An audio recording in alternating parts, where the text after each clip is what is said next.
What's going on, everybody? Welcome to College Band Radio. Before we hop into the episode, we just have some very exciting news that we'd love to share with you.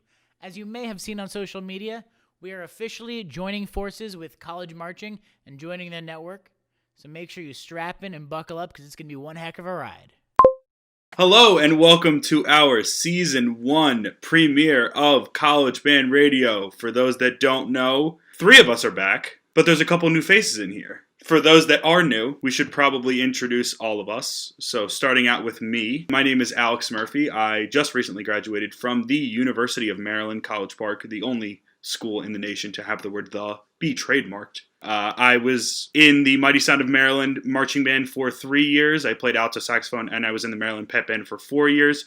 Hence why I have this beautiful towel for those that are watching on video. And yeah, I'm really excited for this Season 1 premiere. I'm excited that we're back. It's been a long hiatus. Yeah. Who else wants to go next? Alrighty, I'll hop right in there. So as some of you may remember, my name is Craig SIROTA.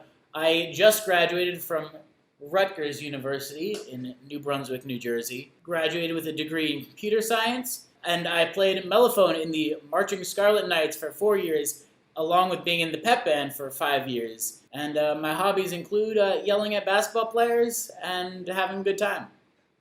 Well, I guess it's on to me now. My name is Jason Park. I am a junior at Purdue University studying computer engineering. I am in my 3rd year in the Purdue All-American Marching Band, also playing mellophone, Mellow Gang. But I also play French horn in our indoor ensembles, and I do 2 of our pep bands, I do 2 pep bands here, women's volleyball pep band, and then our women's basketball pep band. I guess a fun fact about me is I played hockey for a long time, basically since I had the physical ability to skate is when I started playing hockey. That's me. So to quickly interject, well, first of all, I forgot to say I graduated with a degree in multi-platform journalism. And I guess the fun fact about me is I'm probably the only Tampa Bay Rays fan you've ever met. In the country. in the country. It's only me. So for those that don't know, me, Jason, and Craig, we started up this podcast a couple months ago during the pandemic. Since then, we've gained a lot of followers, we've had a lot of people listen and watch, and we decided to expand a little bit, add a few members to our team. So we've doubled in size now, and we've also gotten some female representation in there because we realized that, 3 men on the podcast, maybe that's not the best idea in the world. But for those that have listened, welcome back. For those that are new, we have expanded. We have a couple new people in here to introduce. So for you new members in here, please introduce yourselves as we did. And yeah, just who are you? What's your deal? What's going on? I can go first. Hi, y'all. My name is Hannah Butler. I'm a digital media production major at the University of Northern Iowa, so you probably know us more for basketball, but yes, we play football too. I am a trumpet player in the Panther Marching Band, and I am a senior. I also, for the band, I do our videography and some of our marketing stuff, which you should definitely follow us. And a fun fact about me is that I have double jointed wrists, so I can just... Sorry, if you're listening on audio, you can't. It's not see what something I'm that doing. you would imagine you can't do until you see Hannah do it. Nah, so I would definitely recommend watching at least weird. the intros. It's weird. Alrighty. Well, I'm SAVANNAH Westland. I'm a junior at University of Washington in Seattle. I play piccolo in the Husky Marching Band. I've done a couple other gigs for softball and volleyball. But yeah, I'm studying Earth and Space Sciences. And a little fun fact about me is that I used to swim competitively in high school. I'm sorry, like Alex, I forgot to say, yes, I'm also in basketball pep band, which I love, so completely forgot to include that. So Go Cats. Go Cats is right. Well, on that note, go Cats, but go Tigers. My name is Annabelle Carter. I'm a junior at the University of Missouri, and I am double majoring in sports psychology and music. I am a 3rd year member of the Marching Mizzou Band. I'm a section leader, as well as in band and choir. And then, as long with the marching band, I'm also a member of our basketball and volleyball pep band. A fun fact about me is I am from England, so I'm a dual citizen. People find that cool, I guess. That is pretty cool. But what instrument do you that's play? Clarinet. Oh, sorry. Go Woodwinds. Woodwind's best instruments. That's just not true. That's No, not it's true. false. Mellow We all gang. know. We all know That's that brass is the facts. best, but inside the brass sphere, it's like the mellows. Mellow Yeah. gang. No, Mellow it's gang clearly just represent. it's just the triangle. No. Just triangle and I have everything some else. thoughts I could share about that. But anyway, I think, since our last episode to conclude season 0 of the podcast, there's been a lot of stuff that's gone down in the college football and college band world. So let's get into the news. So, over in Big Ten land, they just decided that they're coming back. I believe it is October 26th. October 24th. October 24th. So they are starting then to begin their 9-game season with no room for error. Every game is just week to week to week. Additionally, that 9 games is actually an 8 games with kind of a bonus week tagged onto the end, where the number 1 team from the East will play the number 1 team from the Big Ten West in the conference championship, and then at the second place teams of each division will play each other, third, fourth, down the line. So every team will be playing 9 games. Just if you're at the end of week 8, if you're number 1 in the East, you're going to be playing number 1 in the West. The last game is still, TBD for the Big Ten. But as the season progresses, we're going to start to see, all right, who's Ohio State going to be playing in that Big Ten championship come, I think it was December 19th. So we're going to be seeing that, who is Rutgers going to be playing in that 7-against-7 matchup? What are you talking about? Rutgers is going to be in the Big Ten championship against we're gonna Purdue. take down Ohio We're gonna State. win the West. Rutgers against Purdue. Maryland's going to be the number 2 We're team. gonna go to the Rose Bowl. 2020's already been crazy. Why don't we just make it worse? Let's. You know what? Who's I think going to win the championship? My prediction here is the only way that Rutgers is going to get more than 3 conference wins is if other schools have just massive outbreaks on their team. But you know what? It can happen. It can happen. They're gonna win by I'm default. not hoping it. I'm just saying. Or Rutgers is Rutgers just wants so good that they just mow everyone away. True. But anyway, that's what's going on in Big Ten land. Pac-12 is coming in with, I believe, a 7-game season starting November 6th right there. So that's 2 weeks after the Big Ten starts.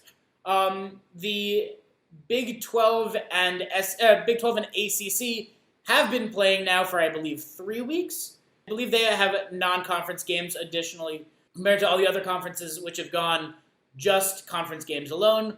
And this past weekend, the SEC has begun its conference play as Annabelle witnessed as Mizzou took on Alabama this past weekend. Can we get some Fs in the chat, folks? But Hey, they fought anyway, valiantly. A for effort. The band won. The band always wins. the band always wins. But that's what's going on in Power 5 land, and for the most part across the FBS. Hannah, can you give us the rundown on what's going on in the FCS? Yes, so in the FCS, we were actually among kind of the first groups that found out like we weren't going to have a fall season. I think we found out, I believe it was August 7th. This was kind of in response to the NCAA canceling fall championships. So we don't have the college football playoff board to kind of determine like bowl games and stuff. We do it championship style. So since the NCAA is in charge of that, they said, hey, we're moving everything to the spring. So really no conferences this year of the 13 FCS. We didn't have a reason to play this year. And we're like, you know what? We'll just delay till spring, see how things are looking then.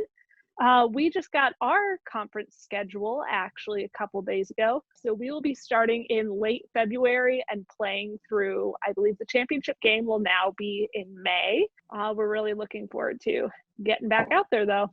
Has anyone heard anything about basketball? I thought Yes. the Big Ten was actually having a season, but I don't think it looks good for any bands. Released. I don't know if they released their Basketball schedule. update for men's and women's basketball. It's supposed to be starting on November 25th. Go I don't Cats. think it's looking good for the basketball bands though. Yeah. As of right now, basketball bans, there is no announcement, at least from what I've seen from the Big Ten. I don't know about other conferences.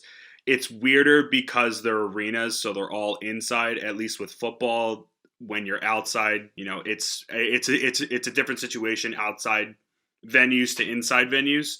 So I mean, my assumption would be that it would be little to none in terms of bands being able to actually play inside, but that might change. It would probably have to be the same sort of precautions. I know that a big part of making the determination of if bands are going to be allowed in or not, they're currently working within the golden window. I know you and I announced like our last day of finals is November 25th now. We don't come back until January 25th. They're fitting as much basketball in that window kind of as they can because they're hoping student athletes will not be out mingling with people, therefore kind of minimizing how much exposure they potentially have to COVID.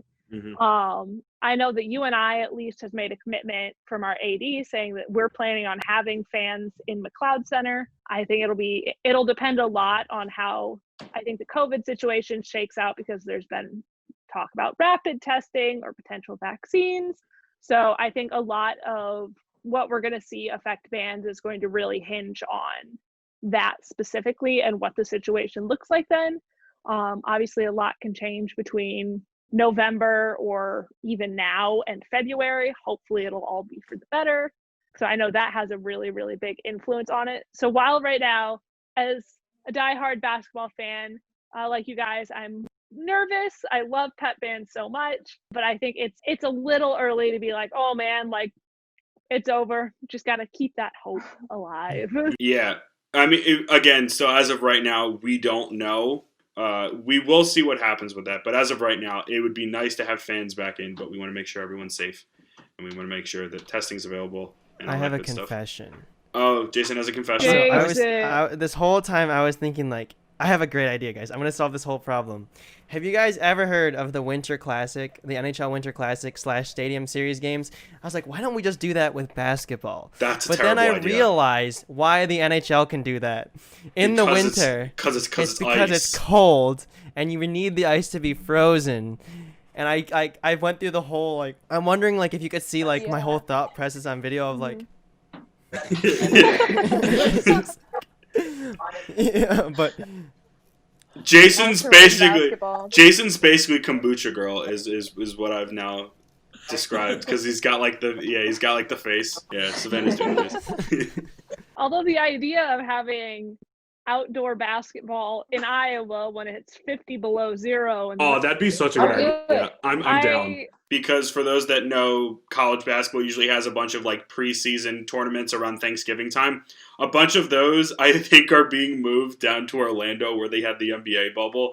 And then the best one of all was that they took the Battle for Atlantis tournament, which is usually played in Nassau at the Atlantis Resort in the Bahamas, which they moved it to South Dakota. So, like, imagine Ohio State just, like, the joy of saying, like, yo, we're going to go to the Bahamas over Thanksgiving, only to hear, oh, hey, we're going to South Dakota. No offense to South Dakota. Yeah, but shout out to all the people listening in South Dakota. But like, there's a clear difference between like paradise of the Midwest. Yeah, South Dakota is the Bahamas of the Midwest. Anna, you need to trademark the name. No, the Battle for Mount Rushmore. That's such a good name. Honestly, like, that makes it so much better. That I will expect royalty. Hey, it was like 90 degrees. Trademark Battle for Mount Rushmore inside of wherever the heck they are in South Dakota. 90 degrees at my game yesterday. 90 degrees? 90. Whoa. I think we should be the Bahamas. You're right. Yeah, Missouri. Honestly, Missouri, you know what, the Bahamas of the Midwest. Take us away, Craig. All right, so I mean, we're talking about like how, you know, COVID's affecting like basketball and whatnot. But, you know, this is a band podcast, and I think most of our listeners probably care about what's going on in the band world.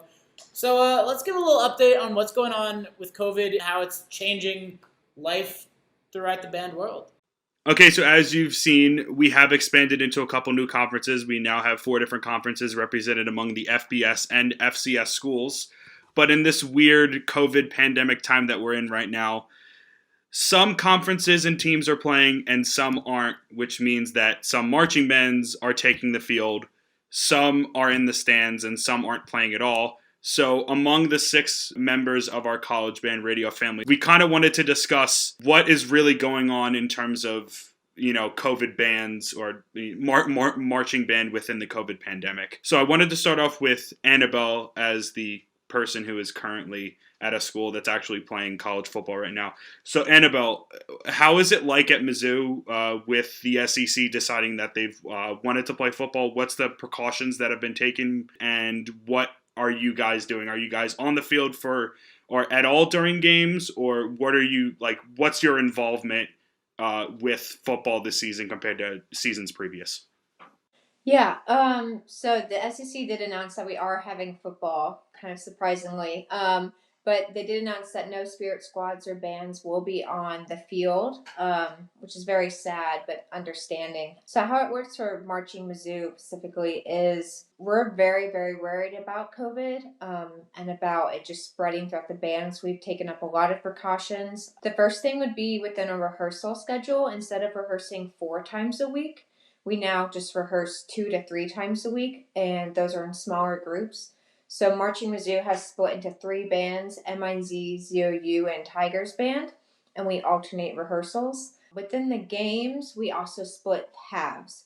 So for example, I had my first game on September 26th against Alabama. My band, MIZ Band, we played the first half, and then so we played pregame, first quarter, second quarter, halftime, and then after we performed halftime, the ZOU band then came in and switched out. Surprisingly, we actually have less seats in the stands, which surprised a whole bunch of us. So what we're having to do is some of our members are in the stands. If you look behind me on the video, it's on my left, back there. That's where we are. And then the other half of us were up on the concourse, up by the entrance. A third of the band now split in 2 during the game. That was kind of interesting to experience. So we have a drum major and members up there. And with that, we have to wear a mask the whole time, but we are allowed to pull it down whenever we play, and then we have to pull it back up. And then all of the students and members inside of the stadium also have to be wearing a mask the whole time. So how does that work with both pregame and halftime? Is it just performing the tunes? Yes. Without marching? Correct, yeah. It definitely Really feels a bit different, but it was still an amazing experience being able to be in the stadium, especially last night with our new configuration. Some of us clarinets, we got to sit in the very first row right up against the field, and we're usually not up there. So that was, really fun to watch. Did you guys do any like parading, or was it just you show up to the stadium, play, and then leave? We kind of do. So we have a march to the stadium and then a march back. Typically that's with like all 300 of us, but now it was just in our separate band. So, and then we also don't play while we're marching to the stadium since we can't be, so like within Marching Mizzou, we don't play unless we're at so for the games it's 6 feet, but in rehearsal we are actually 15 feet apart from everyone else to be extra safe. And then everyone has to wear a bell cover with a filter inside of it, and then a mask as well. A surprising amount of people don't know that like you can't just cover the clarinet's bell. So like, do you guys have the bags that you have to like reach into? No, I think there's a certain kind of filter. I know we got them from Stanbury uniforms. So they are like a specialized bell cover. I know like some notes don't always come out because the bell is covered. But we have to keep it on at all times or we're not allowed to play. So you guys just have like a bell cover and that's it on the clarinets? Well, yeah, we don't have like a key cover. We don't have the full bags. Yeah. So on the bottom of the bell, we have a filter. I can't remember the name of the filter. And then on top of that, we have the bell cover. And then we're all socially distanced. Are you guys in your uniforms or are you in like rehearsal dress uniforms? Yeah, we're in uniforms, except since we're not performing on the field, we decided to not wear shakos. All right. Well, thank you, Annabelle, for telling us everything about what the SEC is doing. Since all major conferences are back right now, we can talk to both Jason and Savannah about what the Big Ten and what the Pac-12 are doing with marching band and with the football season. So obviously both of those conferences have reduced schedules compared to that of the ACC, that of the Big 12, and that of the SEC. So for either of you guys, what has been the conversation like around your marching band, and what are what are the plans for this season in terms of are you like playing at games, not playing at games, practicing, all of that kind of stuff? Savannah, ladies first. the announcement for the Pac-12 came very recently. It was 2 days ago, right? So there were no plans to practice in person. There still aren't any plans to practice in person. We aren't going to be, specifically my band is not going to be at the UW football games. I'm not exactly sure what the whole conference is doing, as like it's up to this point we've been really just focusing on like making sure we stay connected and getting to know our rookies and stuff. We've been doing Zoom calls, trying to get to know each other a little bit on the social level, because I know that's one thing that they've kind of missed, not having preschool drills. This is what we called our like band camp kind of. And they also have weekly Zoom sectionals to work on that music and choreo. And they've gradually begun introducing marching commands and fundamentals on those Zoom calls. Now all this new news with football coming back, everybody was speculating, oh, well, we have band again, and then that whole plan went out the window, and now we're kind of back to square one.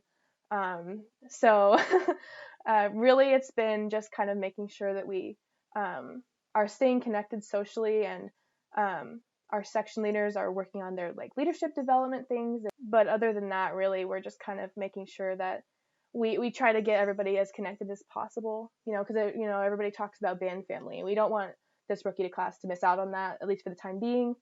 So yeah, that's really been our focus. So I have a question. How does Zoom sectionals work?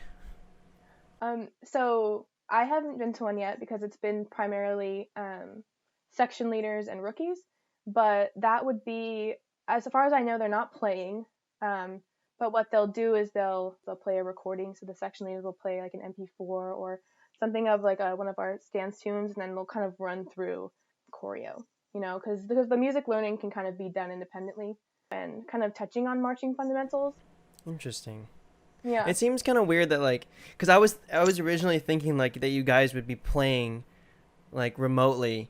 And if anyone's ever tried to have like a birthday Zoom and sing happy birthday on Zoom at the same time, it never works. Yeah. And I was just curious about how they were trying that. It is absolutely atrocious to try and do that. So yeah, when you said Zoom sectionals, I was like, oh, yeah. that's gonna be like counterproductive there. But all right, so with like piccolos, yeah. So. Yeah, like, I can see a lot of issues arising. But at the same time, you can, if somebody's off on their timing, they can be like, oh, my Zoom lagged. I don't know what happened. Hey, sorry, I just have bad internet. I don't know. That wasn't a wrong note. It must have just it's the microphone. I think it cut out at that time or something. Yeah. Yeah, but I mean, it as far as I know, it's been working up until this point, and I'm really happy with how, even given the unpredictable circumstances, everything's been kind of sprung on us, is that we're all able to we all really actively want to stay connected. We're doing, I know I keep saying stay connected, but that's so important. And we have a couple Zoom nights where we'll have like a Kahoot competition or something fun. And then we have something called pick pairs, which is something that our section leaders set up. So it's where our vets, so like our returning members, are paired up with a rookie, and they get given these silly sample questions or something to get the dialogue starting, just so you can kind of get to know each other one-on-one.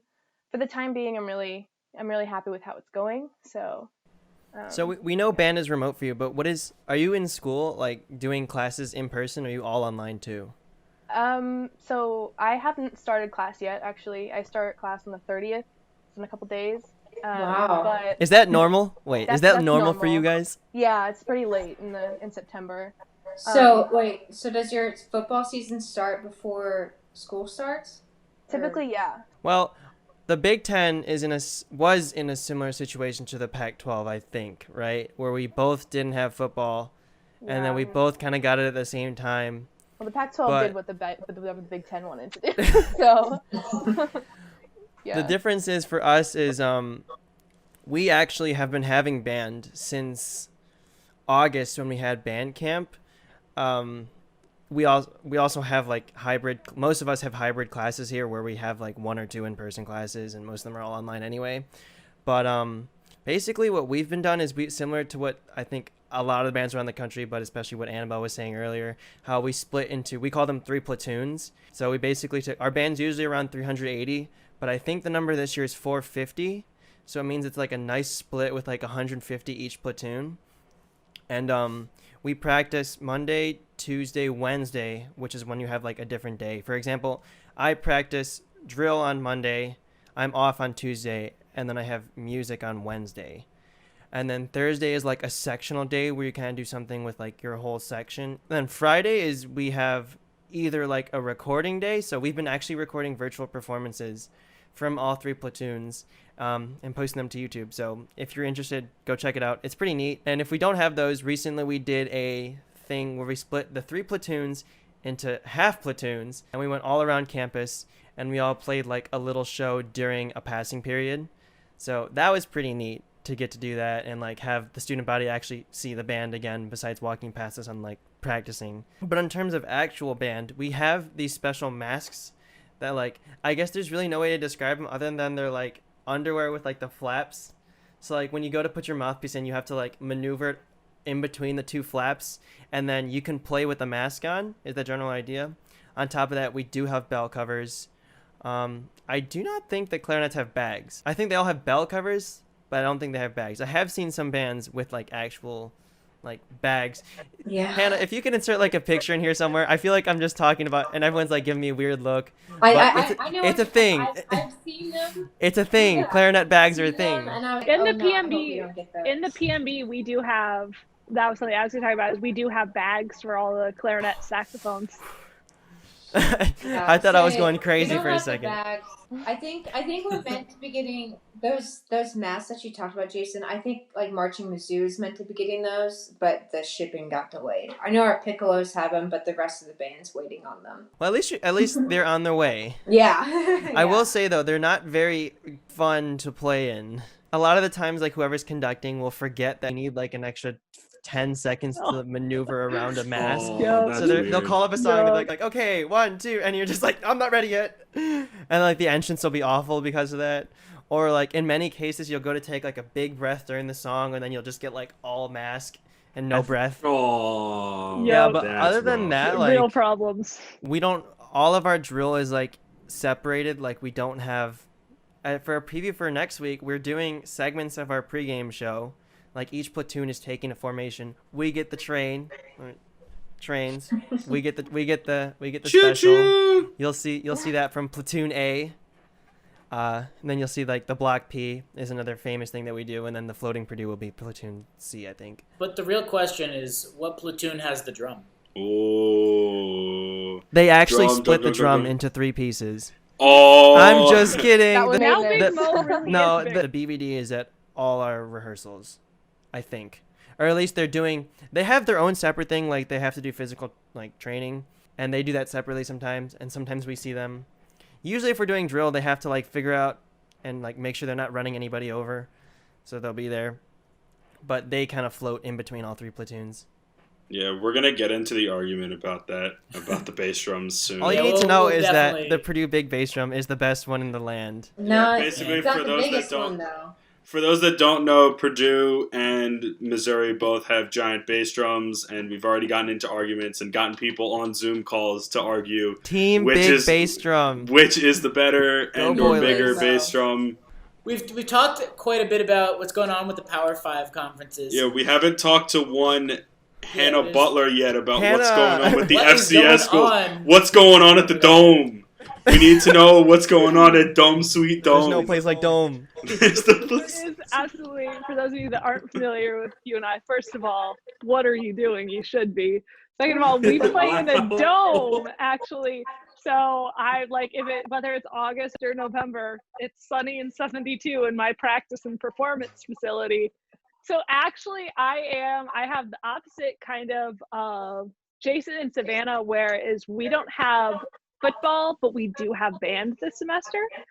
We actually found out that the FCS was canceling football and moving it to the spring. I think it was less than 24 hours out from our band camp. So I will be having band, hopefully, tentatively, from like February to May, which does overlap with pet band season. But you know what? Go Cats. I'm ready for it. FCS Um, and XFL. Third iteration 3.0. It's going to be back. It's going to be greater than So ever. it's gonna be a lot of fun. So what we've kind of done is, first of all, like everyone else, we are wearing masks. We actually have surgical masks that our amazing staff managers went through, and they cut slits in them, like perfect for each instrument.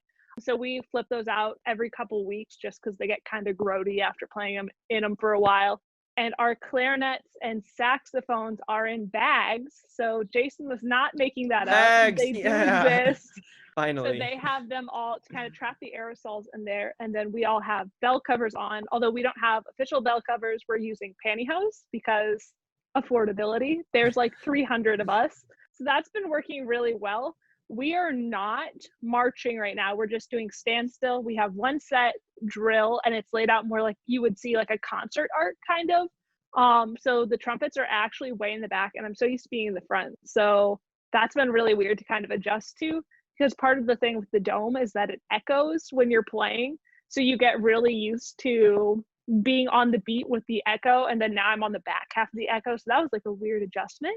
But it's been really fun. I've loved getting to be back with my band family. I'm just excited we have band. So the way that we're kind of doing things is on all the days that we would have originally had a football game or the day before, we're doing standstill performances on our Campanile lawn. So that's right in the center of campus. We invite everyone to come, like social distancing and masks are obviously required, and we do a live stream. And we had our first one yesterday. And we got to do our first halftime show along with our traditional pregame show. Even though it was just a standstill, it was outside, it was very different from anything we'd ever done. It felt so amazing just to be back in front of an audience and be with people again. So we are also, the interesting thing with our rehearsals, I guess that's something else, is that, like I mentioned, we're in Dome Suite Dome. And because we're inside, not outside, we have scheduled breaks in our rehearsal time, so we can let the air filters kind of reset and cycle the air through in the dome. So we now will practice we have practice 3 nights a week. We'll practice for, I believe it's 30 minutes. Then we have to say, okay, like everybody stop playing for the next 20. We let the air refilter through, and then we come back and finish the rest of rehearsal. So that's been a weird adjustment. I don't know how long everyone else's practices normally are. Ours are usually 2 hours. So yeah, that's kind of what's been going on in the FCS world. I know a lot of bands in our division are doing similar things where we're going around, we're enjoying performing for people, even though we don't have football. Well, I'm glad that you guys are. Sorry, Alex. Well, I just had to say something. Jason's got to say something. Wow, the trumpets don't get to be front and center for once. Welcome to Mellophone Land. I literally, as soon as I said that, I was like, "Oh, I'm gonna get heat for this." Mellow gang, not too happy with that. I've been for one show. Other than that, I'm always in the back line. All band members in the back, I love you. I appreciate you. I'm just. We're not out here to discriminate against. Hannah was like, "I gotta be in the back." I've never love been all there instruments before. equally. But what superior. you said, with what you said with the aerosol break, marching Mizzou, we're even taking aerosol breaks outside, just to be extra cautious. So like we have to take a 5-minute break every so often, and then like with choir, since we are inside, we have to do the same thing: 30 minutes singing and then 20 minutes off. Yeah, it's been like a weird transition, because I know like you guys too are so used to like you just push through rehearsal and you try and get as much done as you can. So that's been like a strange adjustment, but like I said, it's just so nice to be back.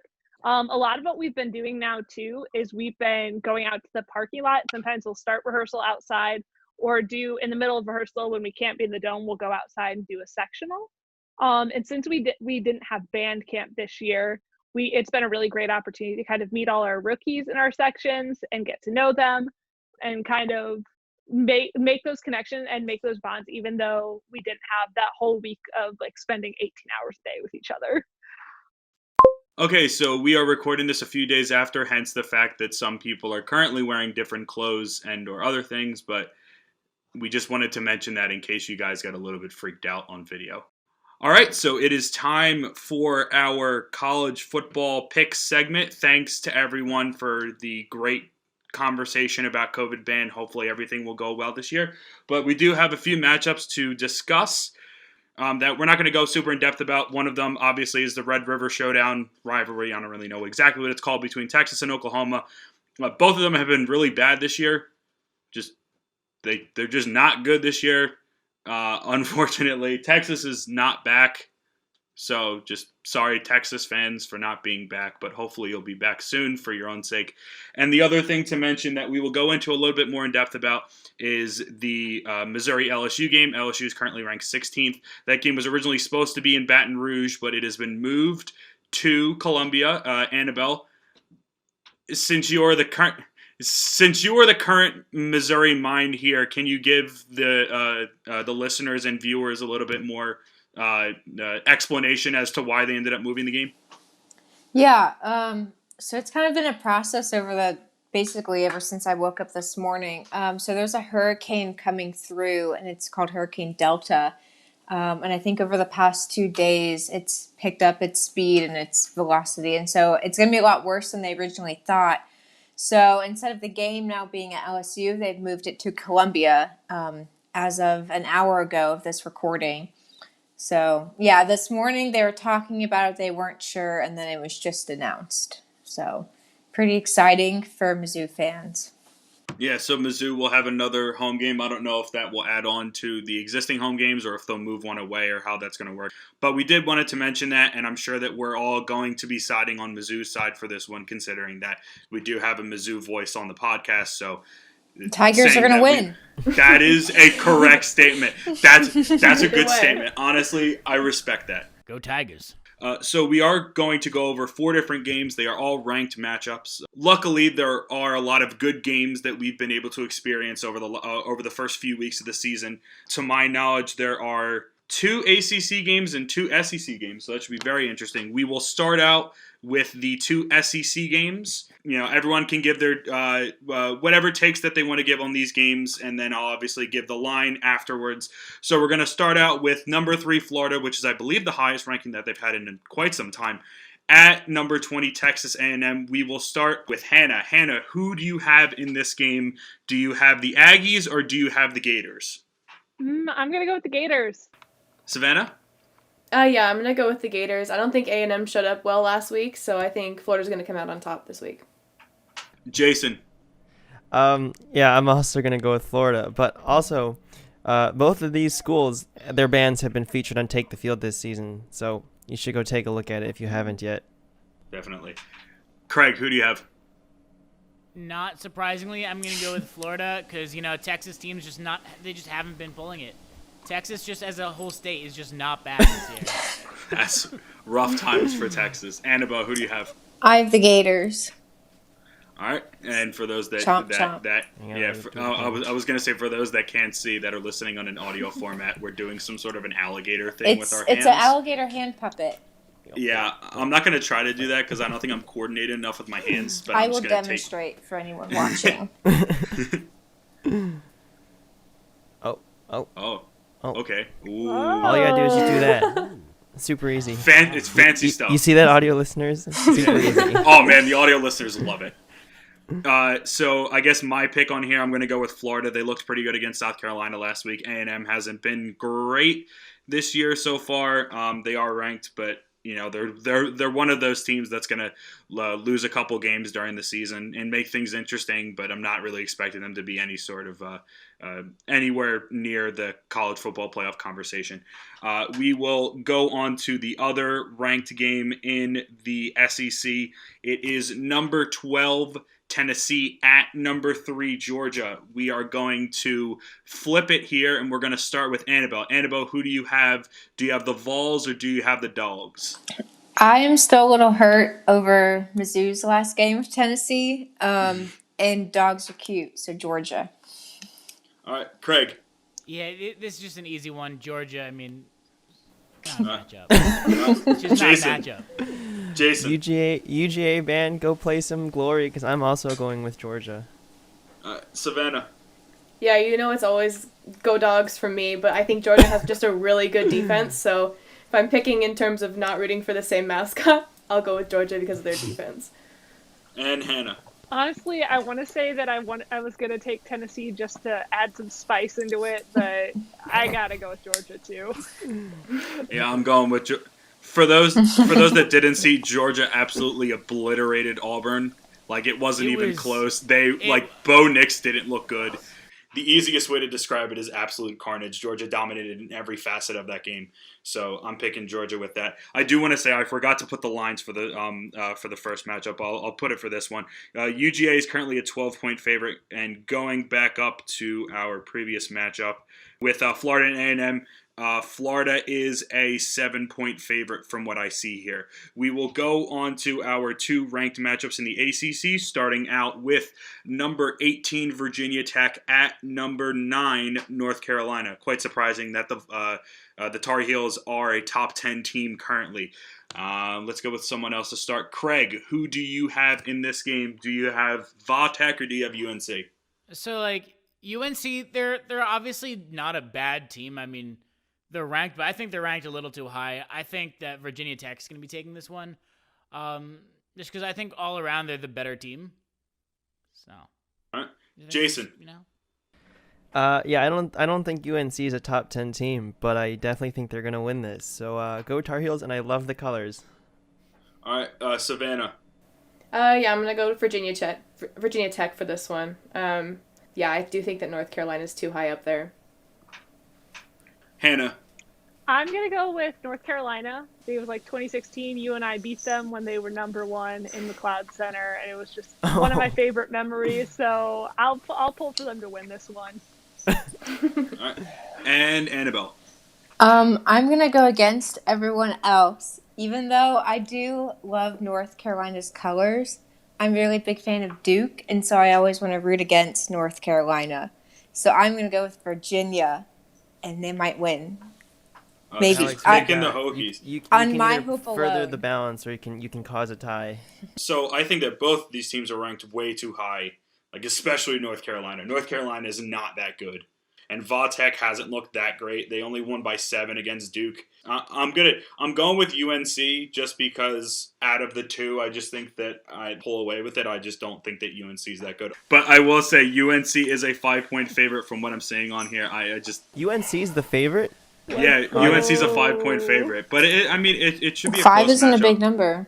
It's not, and then we will go to the only top 10 matchup of this week. Number 7 Miami at number 1 Clemson. Savannah, who do you have in this matchup? Do you have the Hurricanes or do you have the Clemson Tigers? I'm going to pick Clemson. I think Clemson's offense is going to score earlier, and it's just going to be a matter of who can score last. Hannah, who do you have in this matchup? I mean, if a tiger and a literal hurricane got into a fight, I feel like the hurricane would win. Annabelle, who do you have? I have the Tigers. Tigers roar. Gotta stay with the Tigers.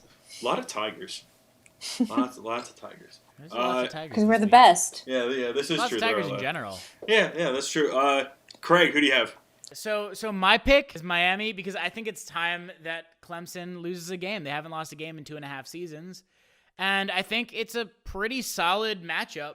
Miami, I think, is a legitimate contender this year. I think if Clemson's going to lose a game this year, at least during the regular season, it's going to be this week. Jason? Yeah, I would love to see Clemson lose as well, but I don't think they're going to lose. I'm going with Clemson. All right, I'm going with Clemson because tank for Trevor. Well, so since we got through our picks, obviously there's a lot more games that are going to be happening. We're very excited for all of the football that is going to be going on and all of the other sports that are going to be going on. For all my Rays fans out there, please. Go Yankees. Me. Yeah. Yes. Interesting takes there by Craig, but he is from no. He is from Yankees territory, so I do respect the drip, but he's also he's a hardcore Somerset Patriots fan. Here, wait. Before we end the sports segment, can we update the final update for the Somerset professional baseball series this summer? You know what? During season 0, our viewers may recall the series between the New Jersey Blasters and Somerset Patriots, a legitimate minor league team versus a minor league team that was made purely so the Somerset Patriots could have somebody to play against, that being the New Jersey Blasters. There was a 13-game series, which started out with the Blasters being quite a dominant force. I believe the series went pretty quickly. It was like 4-2, but then one of the guys from the Blasters got selected by the postseason bound Miami Marlins, and then Craig, what happened? Yeah, so after, I believe his name was Brandon Labatt, I think, Something was to pulled up that to the Miami Marlins, they were not good, and they lost every game after that. It's bad having vibes. the final score be 9-4 in favor of the Patriots. Yeah. So for all of those that were waiting for that update, we now have it for you. Unfortunately, to all of you New Jersey Blasters fans out there, which I'm sure you guys number in the hundreds of thousands, they couldn't take it home for you guys this summer. Millions. Sorry, billions. My bad. The entire universe is pulling for just the New Jersey Blasters, but unfortunately, they couldn't take home the trophy this year. We're so sorry. Hopefully, they'll be back next year in some sort of weird way. Let's hope it's not COVID related. I think on that note, that's pretty much it, right? Is there anything else, important things to talk about for this week? If you can find us on social media. On Twitter, you can find us at College Band RDO, because radio was one letter too long. And on Instagram, we are also at College Band Radio. So hit us with that follow for updates throughout the week. And on YouTube, we are also at College Band Radio. For those that got originally confused when we first put out the update of our partnership, that were confused about the logo, we just updated the logo, so trust me, we are the same podcast. We're not to be confused with some other College Band Radio thing. It is us. Thank you guys for listening to this first episode. Thanks everyone for waiting along with us as the excitement continued to build and grow for this. We can't wait to see what is going to happen this season. So, yeah, thanks everyone for listening to this first episode. Stay safe, stay healthy, wear a mask, and we'll talk to you guys next week for episode 2.